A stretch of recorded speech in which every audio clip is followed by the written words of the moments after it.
Hello everyone, welcome back. So दोस्तों, आज हम बात करेंगे न्यूट्रिशन के बारे में। क्लास 10 का चैप्टर नंबर 6 यानी कि लाइफ प्रोसेस, इसकी जो इंट्रोडक्शन वाली वीडियो है मैं ऑलरेडी अपलोड कर चुकी हूँ और आज हम न्यूट्रिशन के बारे में बात करेंगे। तो सबसे पहले हम डिफाइन लिख लेते हैं, न्यूट्रिशन है क्या। जिन स्टूडेंट्स ने प्रीवियस वीडियो देखी है वो ऑलरेडी जानते हैं, उनको इसका जो ओवरव्यू है वो पता है। तो न्यूट्रिशन क्या है? It is the mode of intake of food. Food को इनटेक करने का जो तरीका है, जो मोड है, उसको हम कहते हैं nutrition. Now what is the use of food? हमें नीड क्या है, फूड की जरूरत क्या है? भाई एनर्जी चाहिए हम लोगों को अपनी मेटाबॉलिकल एक्टिविटीज को परफॉर्म करने के लिए। बॉडी में जितने भी रिएक्शंस हो रहे हैं उन सभी के लिए हमें एनर्जी की जरूरत है। तो वो एनर्जी हमें कहाँ से मिलेगी? फूड से मिलेगी, राइट। तो न्यूट्रिशन क्या है? It is the mode of intake of food,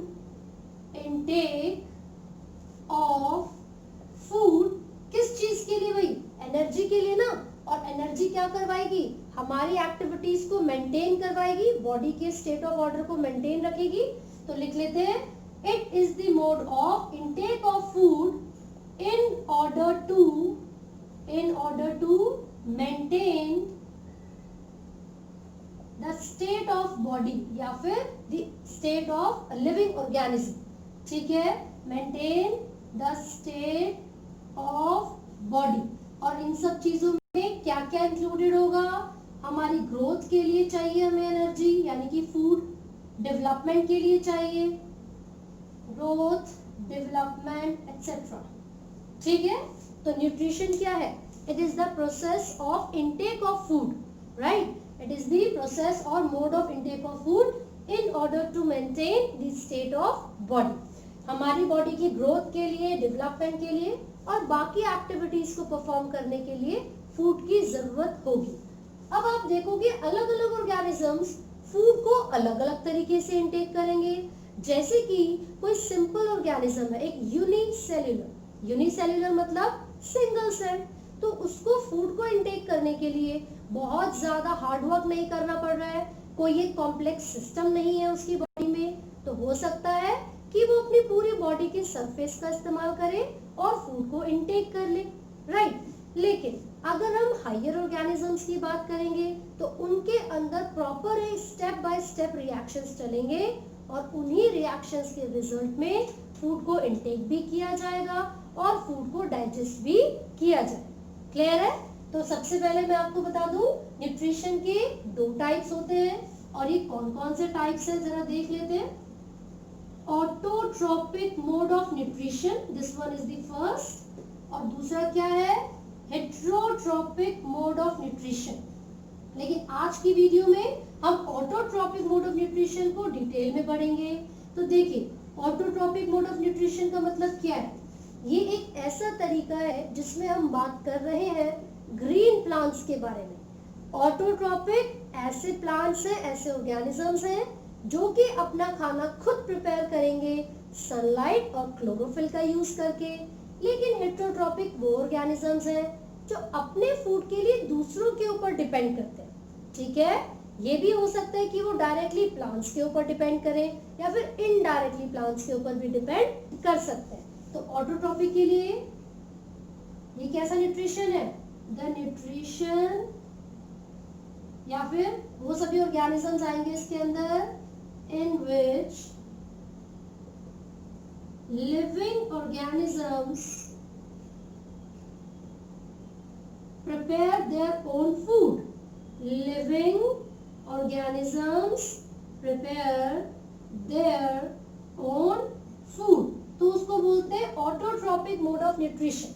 लेकिन हेट्रोट्रोपिक में मैंने आपको क्या बताया? इसमें क्या होगा? The organisms depend on other organisms to obtain their food.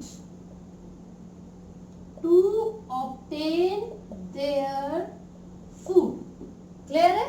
अब देखिए, यहाँ पर हम एग्जाम्पल से पहले मैं आपको ये बता दूं कि ऑटोट्रोपिक मोड ऑफ न्यूट्रिशन में फोटोसिंथेटिक ऑर्गेनिजम्स हो सकते हैं, फोटोसिंथेटिक का मतलब होगा ऐसे ऑर्गेनिजम्स जो कि सनलाइट की प्रेजेंस में अपना फूड बनाएंगे, और ये केमोसिंथेटिक भी हो सकते हैं। केमो का मतलब होता है केमिकल, तो ऐसे ऑर्गेनिजम्स जो केमिकल का यूज करके एनर्जी को ऑब्टेन करें, ठीक है। तो photosynthetic in the presence of sunlight, the organisms prepare their own food in the presence of sunlight। तो इसका एग्जाम्पल क्या ले सकते हैं हम? Green plants. Example green plants, ठीक है। ऐसा क्यों है? वो सनलाइट की प्रेजेंस में खाना क्यों बना सकते हैं? What do they have? They have chlorophyll pigment, ठीक है। कीमोसिंथेटिक का मतलब क्या होगा? ये ऐसे ऑर्गेनिजम्स हैं जो कि केमिकल के प्रेजेंस में अपना फूड ऑब्टेन करेंगे या अपनी एनर्जी को ऑब्टेन करेंगे। तो हम लिख रहे हैं in the presence of chemicals. अब इसका एग्जाम्पल क्या हो सकता है? यहाँ पर आप एग्जाम्पल ले सकते हो blue green algae, basically cyanobacteria कहते हैं इसको, ब्लू ग्रीन एल्गी, या फिर सल्फर बैक्टीरिया, सल्फर बैक्टीरिया। ये अलग अलग केमिकल्स का यूज करेंगे और अपनी एनर्जी को ऑब्टेन करेंगे। तो ऑटोट्रॉपिक मोड ऑफ न्यूट्रिशन में हमने यहाँ पर दो पार्ट्स देखे हैं, this is photosynthetic, this is chemo. Photosynthesis का मतलब है कि ऐसे ऑर्गेनिजम्स जो कि सनलाइट की प्रेजेंस में अपना फूड ऑब्टेन करेंगे, और कीमोसिंथेटिक का मतलब है ऐसे ऑर्गेनिजम्स जो कि केमिकल की प्रेजेंस में अपना फूड ऑब्टेन करते हैं। हेट्रोट्रॉपिक को मैं डिस्कस नहीं करूंगी डिटेल में, लेकिन मैं आपको एग्जांपल बता रही हूँ। इसमें ह्यूमंस आ सकते हैं, बैक्टीरिया आ सकते हैं, है ना, और भी बहुत सारे एग्जांपल्स आप इसके अंदर पढ़ोगे जब हम हेट्रोट्रॉपिक मोड ऑफ न्यूट्रिशन को डिटेल में डिस्कस करें, राइट। तो अभी हम ऑटोट्रॉपिक मोड ऑफ न्यूट्रिशन की बात करेंगे और उसके अंदर भी फोटोसिंथेटिक पढ़ेंगे। केमोसिंथेटिक में सिर्फ आपको इन एग्जांपल्स को याद करने की जरूरत है, और साथ ही साथ ये याद रखिए कि ये जो ब्लू ग्रीन एल्गी है वो नाइट्रोजन फिक्सेशन करती है, नाइट्रोजन फिक्सेशन। एंड ये जो नाइट्रोजन फिक्सेशन का प्रोसेस होगा, इसी का यूज करके वो एनर्जी को ऑब्टेन करेंगे, ठीक है। चलिए, तो फोटोसिंथेटिक मोड ऑफ न्यूट्रिशन क्या होता है, इसका मतलब तो अभी अभी पढ़ा। फोटोसिंथेसिस का मतलब क्या है?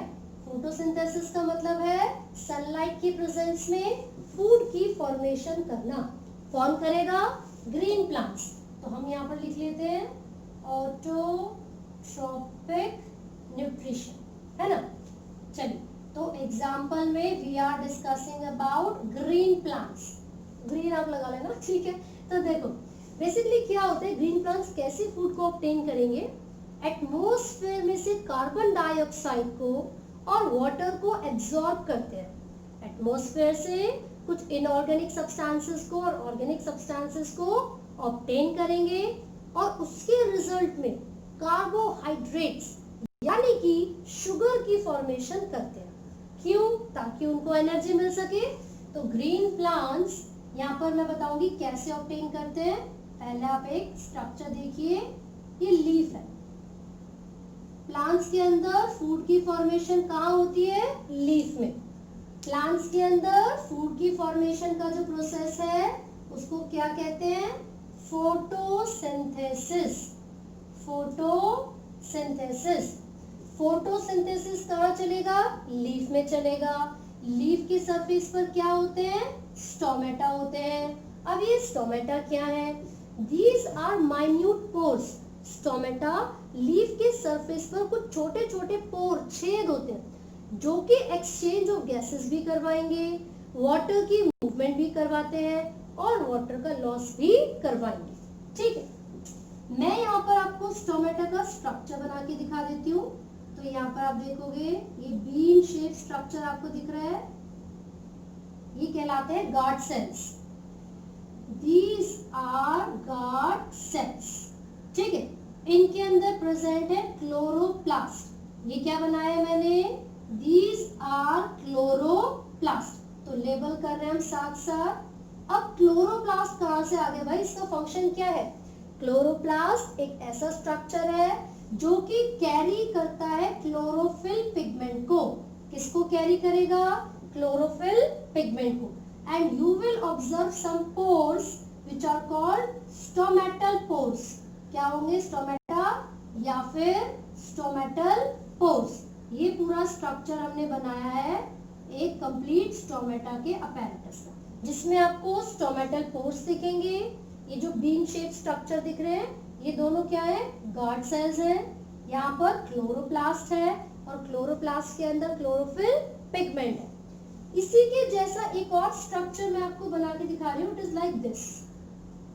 यहाँ पर बहुत ही कम स्पेस था, यहाँ थोड़ा सा ज्यादा मैंने स्पेस दिया हुआ है। लेकिन इससे क्या मतलब है? ये क्या रिप्रेजेंट कर रहा है भाई?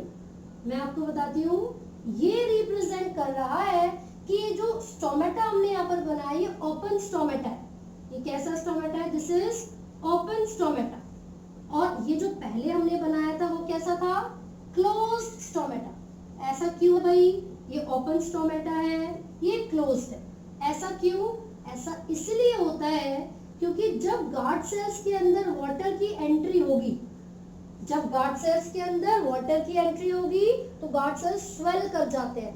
तो वाटर एंट्री ले रहा है, water enters and guard cells swell up.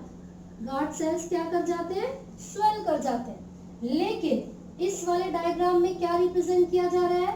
Water exits, यानी कि जब वाटर बाहर की तरफ मूवमेंट करेगा तो गार्ड सेल्स श्रिंक करेंगे। और श्रिंक करने का मतलब है कि ये जो स्टोमेटा है वो क्लोज हो जाएंगे, और स्वेल करने का मतलब है कि स्टोमेटा ओपन हो जाएंगे। तो ये आपको याद रखना है। ये बेसिक स्ट्रक्चर हमने पढ़ा है स्टोमेटा का, या फिर इसको स्टोमेटल अपैरेटस भी कहा जाता है। क्या फंक्शन है स्टोमेटा का? सबसे पहले मैं यहाँ पर बता देती हूँ। Exchange of gases. भाई सबसे पहला काम है गैसेस को एक्सचेंज करना। कौन कौन सी gases? O2 and CO2, oxygen and carbon dioxide. दूसरा, ये करते हैं ट्रांसपिरेशन। अब ये ट्रांसपिरेशन क्या होगा? ट्रांसपिरेशन का मतलब है loss of water, loss of water from the surface of leaves, from the surface of leaves. तो लीव्स के सरफेस से जो वाटर का लॉस होता है उसको ट्रांसपिरेशन कहा जाएगा। किसके थ्रू हो रहा है? स्टोमेटा के थ्रू। तो उसका मतलब है कि दो बेसिक फंक्शंस हमने इसके पढ़ लिए, है ना। तो जब फोटोसिंथेसिस होती है, जब सनलाइट को एब्जॉर्ब किया जाता है, वो कौन करेगा? क्लोरोफिल करेगी। फिर उस सनलाइट को एब्जॉर्ब करके आगे CO2 और H2O को जोड़ दिया जाता है, तभी तो ग्लूकोज बनेगा। शुगर की फॉर्मेशन तो तभी होगी। कैसे होगा? अब हम पढ़ेंगे फोटोसिंथेसिस को, ठीक है। चलिए, ये मैं रब कर रही हूँ, आप स्क्रीनशॉट ले सकते हो या फिर एक बार अच्छे से ऑब्जर्व कर सकते हो, ठीक है। Close and open stomata. चलो, फंक्शंस भी पता चल गए हैं और डायग्राम भी हमें पता चल गया। अब हम देख रहे हैं कि जब स्टोमेटा ने क्या किया था? CO2 को इनटेक किया था। तो वो जो CO2 होती है, carbon dioxide, when it combines with water यानी कि H2O, तो वो किसकी फॉर्मेशन करेगी और ये किसकी प्रेजेंस में होगा? ये होता है सनलाइट एंड क्लोरोफिल की प्रेजेंस में। तो सनलाइट एंड क्लोरोफिल की प्रेजेंस में ये जो CO2 और H2 है, H2O, ये रिएक्ट करते हैं और किसकी फॉर्मेशन करेंगे? C6H12O6 प्लस O2, और साथ में क्या होगा यहाँ पर? क्या मतलब क्या कुछ रिलीज होगा, या हम यूज कर लेते हैं एनर्जी को। कुछ चीज बना रहे तो एनर्जी का यूज होगा, तो हम यहाँ पर ब्रैकेट में एनर्जी भी लिखेंगे, ठीक है। प्लस एनर्जी का यूज हुआ था, उसके रिजल्ट में हमें मिल गया ग्लूकोज। ग्लूकोज क्या होती है? एक शुगर। शुगर यानी कि कार्बोहाइड्रेट। शुगर का मतलब क्या है? कार्बोहाइड्रेट। अब आपसे दो तरीके के क्वेश्चंस पूछेंगे। क्या क्या क्वेश्चंस हैं? पहला, what are the raw materials for photosynthesis? किन किन चीजों की जरूरत थी फोटोसिंथेसिस करने के लिए? तो लिख लेते हैं जरा रॉ मटेरियल्स क्या क्या है। तो देखो, फोटोसिंथेसिस करने के लिए CO2 चाहिए था, H2O चाहिए था, सनलाइट की जरूरत है और सनलाइट को एब्जॉर्ब कौन कर रहा है? क्लोरोफिल कर रहा है।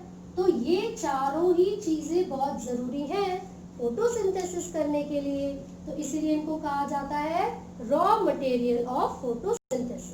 अब पूछेंगे what are the crucial events, what are the important events that occur during photosynthesis. तो देखो सबसे पहला इवेंट क्या होगा? सबसे पहला इवेंट होता है absorption of chlorophyll, sorry sunlight, absorption of sunlight bye chlorophyll pigment. भाई सबसे पहले क्लोरोफिल पिगमेंट सनलाइट को एब्जॉर्ब करेगी, फिर उसके बाद क्या होगा? वाटर का मॉलिक्यूल ब्रेक डाउन करेगा, तो उसको बोलते हैं स्प्लिटिंग ऑफ वाटर मॉलिक्यूल। और जब ये वाटर मॉलिक्यूल स्प्लिट हुआ तो कैसे हुआ? क्योंकि जो लाइट एनर्जी हमने एब्जॉर्ब की थी वो कन्वर्ट हो जाएगी केमिकल एनर्जी में। जो लाइट को क्लोरोफिल ने एब्जॉर्ब किया था वो किस में बदल गई? केमिकल एनर्जी में। और क्या हो गया? वाटर का मॉलिक्यूल ब्रेक कर गया, स्प्लिट हो गया। तो यहाँ पर अगर देखो ये वाटर का मॉलिक्यूल ब्रेक करेगा तो हमें हाइड्रोजन भी मिलेगा और ऑक्सीजन भी मिलेगा, है ना। बेसिकली ये H2 और O2 को रिलीज करेगा। तो ये हाइड्रोजन और ये ऑक्सीजन करेंगे क्या?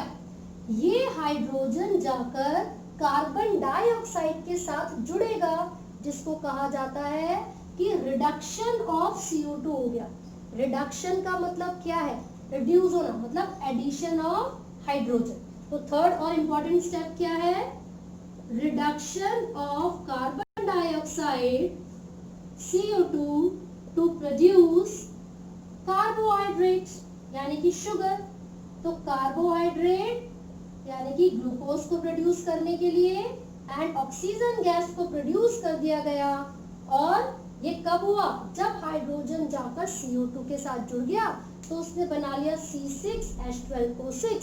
इसका मतलब है रिडक्शन हो गया है CO2। ये सबको समझ आया है?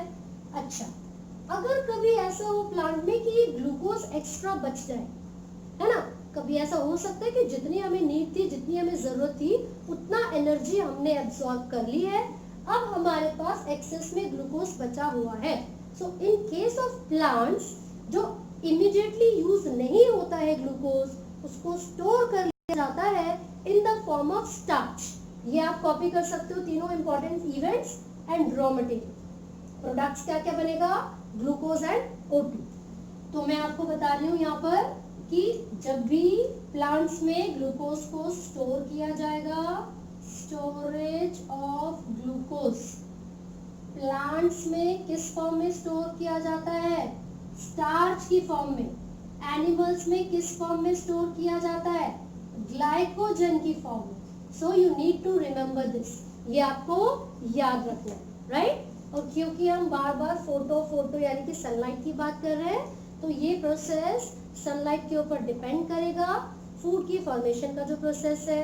लेकिन अलग अलग ऑर्गेनिजम्स में यानी कि अलग अलग प्लांट्स में जो तरीका है, जो वे है, वो अलग हो सकता है। जैसे कि आप डेजर्ट प्लांट की बात कर लीजिए, जो रेगिस्तान में मिलने वाले प्लांट्स होते हैं वो रात में CO2 को एब्जॉर्ब करेंगे और एक इंटरमीडिएट की फॉर्मेशन कर लेते हैं, जो कि अगले दिन सनलाइट की प्रेजेंस में फूड की फॉर्मेशन करेगा।